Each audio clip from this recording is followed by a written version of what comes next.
Franchising and business finance is really challenging to get right now, and a lot of people in franchising are probably not going to like hearing this, but it may be that the franchise you're looking at investing in is a big part of the problem. We're going to show you how to find out if that is so for the franchise you're looking at.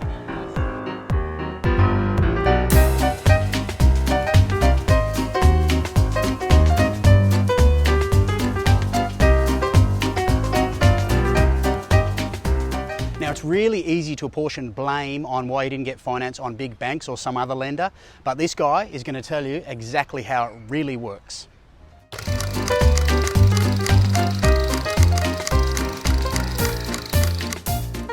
Darren McAuliffe, thanks for joining us. Now, you're a CPA, you were a head of franchise lending for one of the big four banks, and you also help lenders of all types here with their development around working with franchise companies. Okay, so what are the reasons why people can't get finance for their franchise right now? Well, there's a few reasons, Glenn. I reckon there's four main ones I'd probably like to talk about. The first one is actually lack of basic understanding of the bank's business or the lender's business. A lot of franchisors actually, they feel that banks don't understand their business well, but they just don't understand the franchisors. And what they don't always realise is that franchise lending is probably only 2 or 3% of the bank's business lending book. I reckon a lot of franchisors and a lot of people wouldn't have a clue about that. Yeah, for sure. About it's not such a massive part of their total loan book, is it? Yeah. And how does that manifest then in the broader market? Well, I think if you're not as big, perhaps as you think you are, you actually need to be better, and you need to make it easier for lenders to deal with you. So there's a few things that you can do that make that a lot easier for lenders and give your franchisees a much better chance of success. And the reality is a lot of them just aren't doing it. That's why it's such a struggle. A lot of franchise transactions are actually not that attractive to lenders in the way they're presented. And the second main reason you identified why people struggle to get finance? The relationships aren't good enough. In fact, a lot of them have poor relationships, Glenn. And that's franchisors with lenders? Correct. They don't do enough to support their franchisees. They don't do enough to give the banks good information. They let franchisees fail sometimes. They let the banks take losses when they do fail. It hurts. And the third key reason people struggle to get finance for their franchise?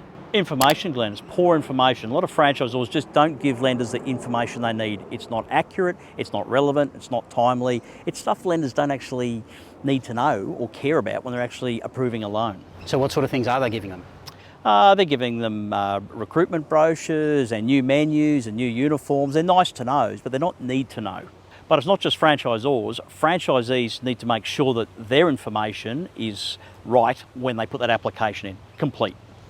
And the fourth and final reason you identified why people are struggling to get finance?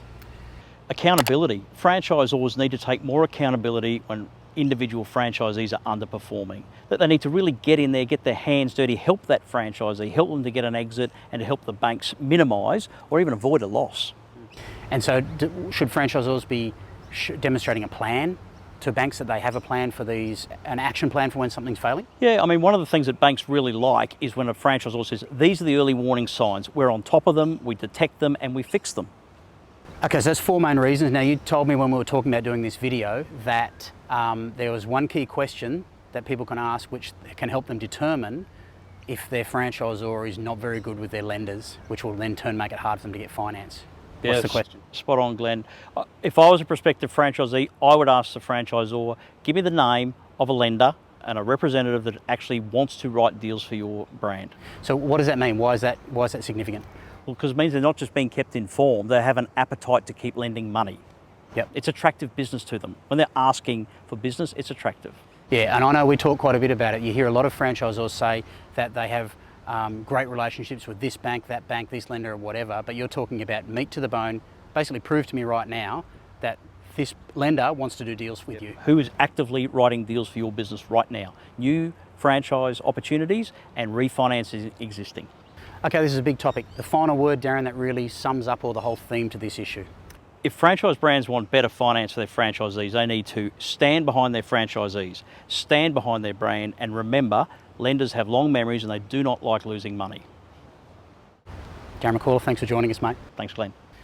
Thanks for joining this video. I hope you found it interesting and informative, and it helps you get what you are after in your franchise or business investment. I hope you liked the new scene. We're trying to get buildings in the background It's too hot here in Brisbane. But if you like this video, jump over to YouTube, please. It really helps us if you like the video on there with a thumbs up, and subscribe to our YouTube channel. That helps us grow and more people to see these helpful videos.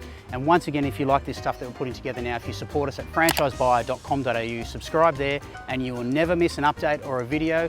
And I look forward to catching you in our next video together.